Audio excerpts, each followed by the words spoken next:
Hello and welcome everybody to KATV India. I am Mukund Kadlubal and today we're going to talk about the biggest political issues of our country and analyze its implication, and I will try to give you my take on these issues.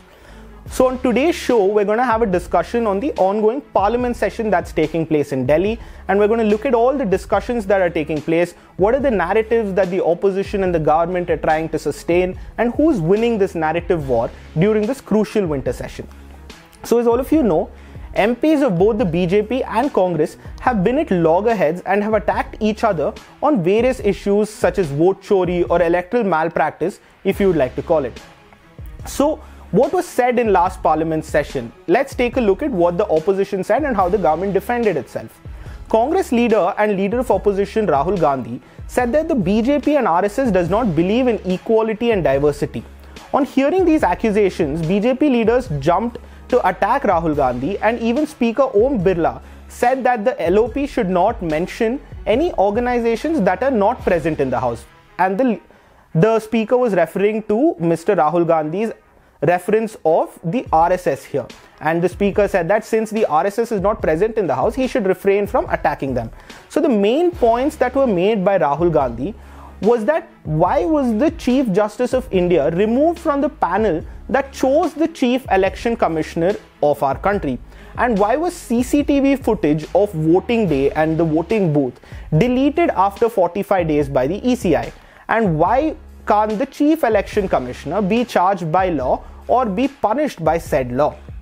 He also said that the BJP and RSS are trying to control all the institutions of India, such as the Enforcement Directorate, the Central Bureau of Investigation or the CBI, or the Election Commission of India itself. And by doing so, he said that the BJP and RSS are trying to destroy the country's social fabric and secular fabric. Samajwadi Party Supremo and President Mr. Akhilesh Yadav said that in the Rampur Lok Sabha by-elections of Uttar Pradesh, the BJP used government machinery and the police administration to help suppress voters and suppress opposition leaders by confining their freedom. He said that the ECI and the government machinery and the police administration helped the BJP candidate and the government to make sure that opposition party voters and their leaders were restricted. They couldn't move out freely, they couldn't vote freely. He also said that India must move forward to the usage of ballot papers as opposed to EVMs. Congress leader Manish Tiwari said something interesting. He said that the committee to choose the Chief Election Commissioner of the Election Commission of India should have 2 government members, that is 2 members nominated by the government, 2 members nominated by the opposition, and the Chief Justice of India. He said that this will ensure that there is no bias in the appointment of a Chief Election Commissioner of India. So how did the government respond to all of these allegations?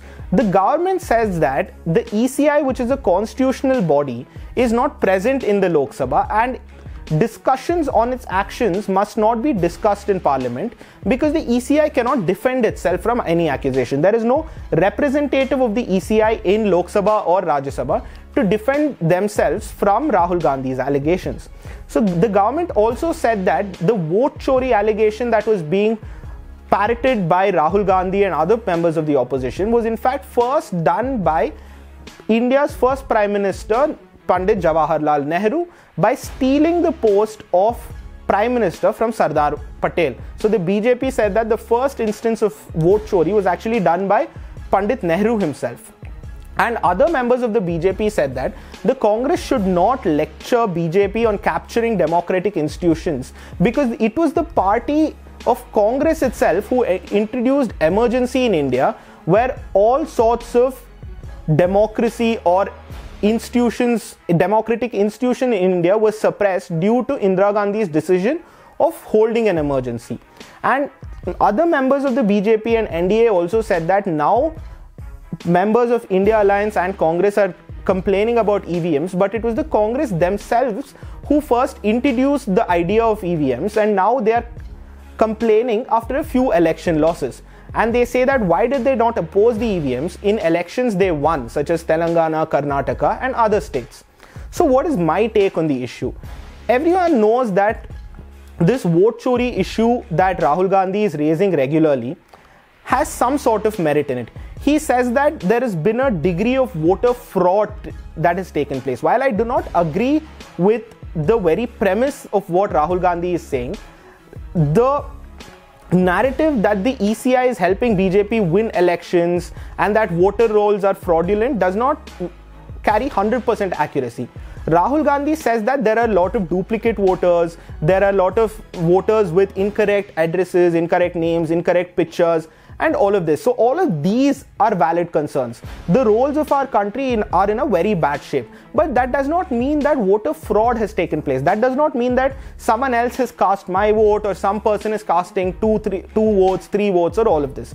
So suppose, let me give you an example. Say there is a particular booth in any part of this country, a rural booth. One booth of where voters from one village or 2 villages vote at that booth. Now let's say, according to Rahul Gandhi's allegation himself, that there are 100 duplicate voters that have been registered in this booth. But this booth will have Congress booth level cadre, they will have BJP booth level karyakartas, and they'll have any regional parties booth level representatives also. So it is impossible for 100 unknown people from neighboring states or from neighboring constituencies to come in and vote in this particular booth. It is not possible because the local Congress, BJP, or any political cadre that is present at the booth level will know that these are votes that are not belonging to this booth. So that notion that Rahul Gandhi is trying to set is not possible. There is no way that unknown people can come into a booth and vote for someone else. This might be possible in a urban setting, in densely populated urban areas, but even then that would require a lot of incompetence from certain people to do so, and I do not think that is the case. So this is a highly unlikely scenario, especially in the way that I said it, in rural India or even in urban India.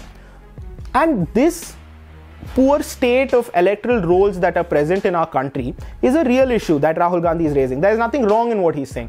But this is precisely why the Election Commission of India is also conducting the Special Intensive Revision, or the SIR, to remove these inconsistencies in our voter roll, to clean this voter roll. But again, surprisingly, it's the Congress party themselves who are opposing this also. So it makes no sense. You're also complaining about the electoral rolls of our country being in bad shape, but you're also opposing any steps that the ECI is taking, such as SIR, to mitigate this problem. So this does not mean that everything that the Congress party or the opposition said in Parliament was wrong. It does not mean that they were completely wrong in what they said. There are certain narratives that the Congress party picked which were correct. The Chief Justice of India being removed from the committee that chooses the Chief Election Commissioner is not right, because there must be no bias in choosing the Chief Election Commissioner of the ECI. That committee which chooses the Chief Election Commissioner should be impartial. There should be no political bias of it. But the current composition of the committee is such that there is a degree of bias. There is no neutrality or any opposing view that can take place in that committee. And some of you might think, what's wrong in that? It might be all right. But politics or democracy itself is so fluid. Today it is the BJP that is in power centrally. Tomorrow it might be the Congress, and they might do the same thing and bring in their own Chief Election Commissioner. So this is very dangerous for a democracy. A democracy cannot function like this. Free and fair elections must take place, which I think is taking place in India. But the Chief Election Commissioner's appointment should also be void of any bias. You cannot have bias while selecting the Chief Election Commissioner.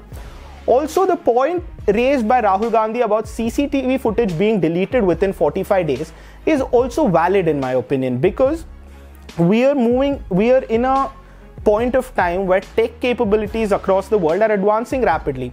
So surely a small increase in cloud storage expenditure by the Election Commission of India is not an impossible ask for us to demand, especially in a democracy of our size. And if the leader of opposition of the Lok Sabha is making such a demand that the CCTV footage be kept for longer than 45 days, it is not unreasonable to expect the ECI to accommodate for those demands. So again, here Rahul Gandhi was right in demanding for all of these things. But this was not the only issue that was talked about in Parliament this week. There were other issues, and primarily the most important issue was that Parliament held a special session to commemorate 150 years of Vande Mataram, our national song written by Bankim Chandra Chattopadhyay. and it was composed to its current musical form by Rabindranath Tagore. So PM Modi first raised this issue in Lok Sabha, and the Home Minister Amit Shah continued this issue in Rajya Sabha. So let's see what Prime Minister Modi actually said.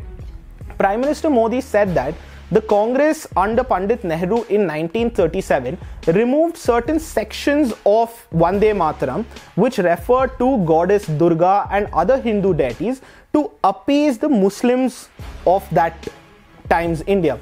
He said that Pandit Nehru wrote a letter to Netaji Subhash Chandra Bose claiming that the background of Vande Mataram could hurt Muslim sentiments.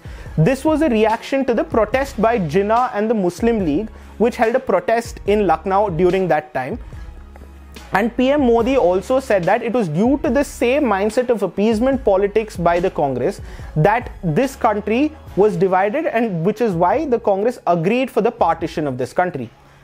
However, the Congress accused PM Modi of distorting history and of attempting to divert attention from current national issues such as unemployment, inflation, and etc.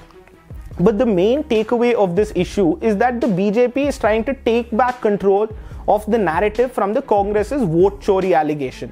The issue that the BJP had raised is a political hot button, and it plays to the party's favor.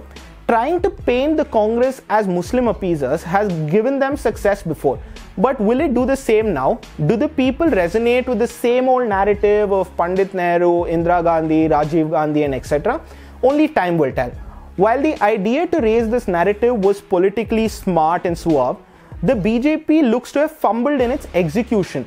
The speeches by the Prime Minister and the Home Minister were powerful and it had a lot of impact.